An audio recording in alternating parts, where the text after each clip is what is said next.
Malam kantoi dah aku jual minyak hitam Petronas fake. 2 kes semalam. Isu dia simple lah. Sebab kantoi dekat hologram. Hologram Petronas. Itu lah korang. Benda dah bertahun-tahun pun tak ramai tak tahu lagi. Ya dulu.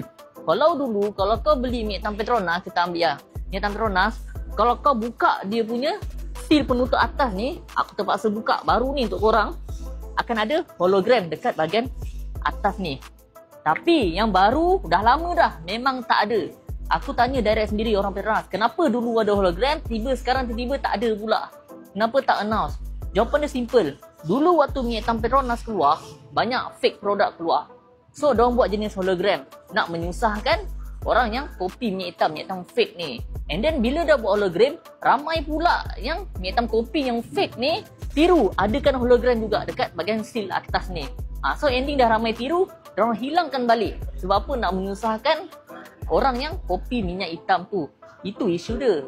So kalau kau pergi stesen minyak pun, semua yang dah tak ada dah hologram.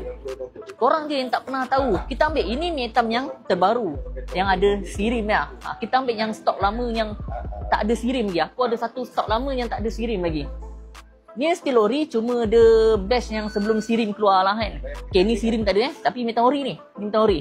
Okay, minyak hitam ni pun dah tak ada hologram, nampak?